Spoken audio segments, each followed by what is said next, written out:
Bismillahirrahmanirrahim. Assalamualaikum warahmatullahi wabarakatuh. Masih bersama karduk.com.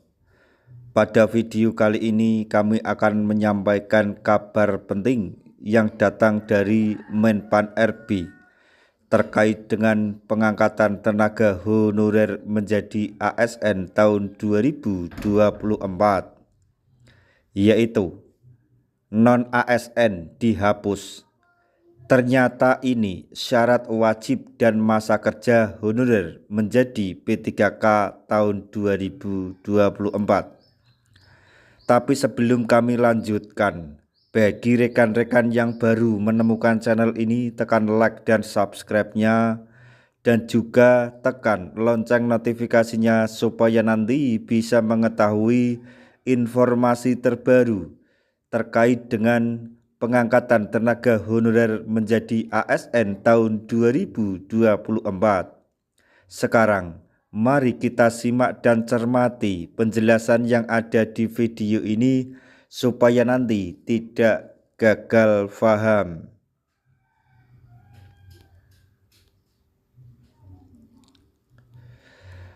Sesuai dengan mandat Undang-Undang ASN Nomor 20 Tahun 2023, penataan tenaga honorer harus diselesaikan. Penataan tenaga honorer tersebut dilakukan melalui rekrutmen P3K 2024. Pemerintah akan membuka kesempatan lagi untuk seluruh tenaga honorer, terutama yang terdata di BKN, untuk diangkat menjadi P3K. Karena pada bulan Desember 2024 nanti status honorer akan resmi hilang. Untuk pengadaan pegawai ASN tahun 2024, setidaknya ada 2 seleksi yang akan dilakukan. Pertama, ada P3K yang khusus untuk XTHK 2 dan pegawai non-ASN. Hal ini karena dijelaskan untuk pegawai usia 35 tahun lebih, maka akan ditetapkan menjadi P3K. Lalu, ada CPNS untuk talenta-talenta baru atau fresh graduate yang sesuai dengan kebijakan dari pemerintah. Adapun untuk jabatan yang diisi tersebut terdiri dari jabatan fungsional sebanyak 273, lalu jabatan pelaksana sebanyak 222, dan ada 7 jabatan pelaksana yang dibuka untuk P3K. Sementara untuk kategori jabatannya adalah jabatan fungsional guru, CPNS dan P3K untuk instansi pusat dan P3K untuk instansi daerah. Lalu untuk jabatan fungsional di bidang tenaga kesehatan terdiri dari CPNS dan P3K untuk instansi pusat dan instansi daerah. Dan jabatan fungsional tenaga teknis lainnya terdiri dari CPNS dan P3K untuk instansi pusat dan daerah.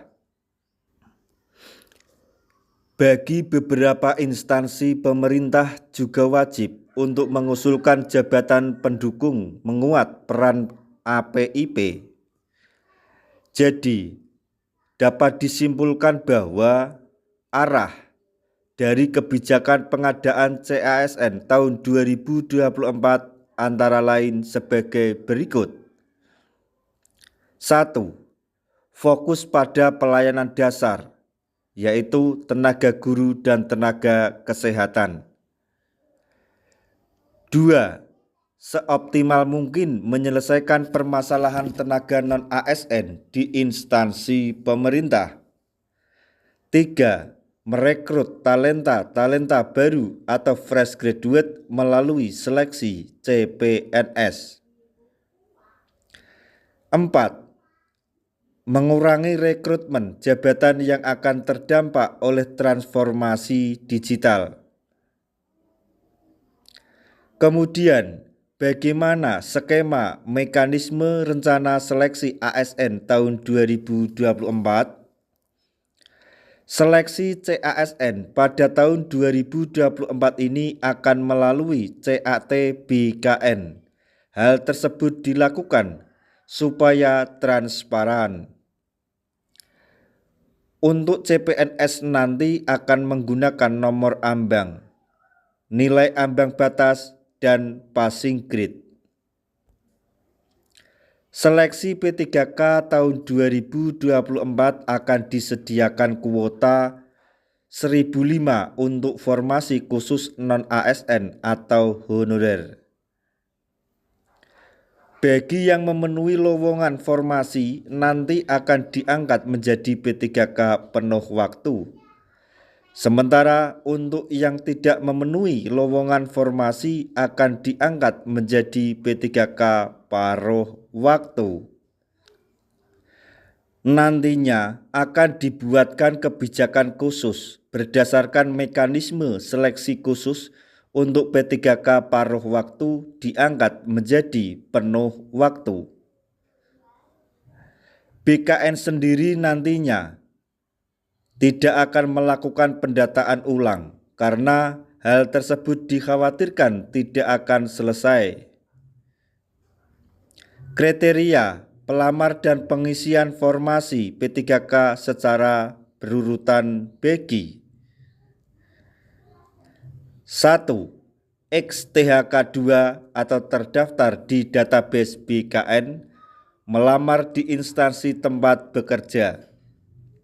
2. Tenaga non-ASN yang terdata di database BKN. 3. Tenaga non-ASN yang aktif bekerja di instansi pemerintah. Pengalaman di bidang kerja yang relevan. Minimal 2 tahun untuk jenjang pemula, terampil, mahir, penyelia dan ahli pratama, dan minimal 3 tahun untuk jenjang muda. Nah, itu tadi informasi yang dapat kami sampaikan, informasi penting yang datang dari Menpan RB terkait dengan pengangkatan tenaga honorer menjadi ASN tahun 2024, yaitu non-ASN dihapus. Ternyata ini syarat wajib dan masa kerja honorer menjadi P3K 2024. Semoga informasi ini dapat bermanfaat bagi rekan-rekan tenaga honorer semuanya. Di akhir video kami mengucapkan banyak terima kasih. Wassalamualaikum warahmatullahi wabarakatuh.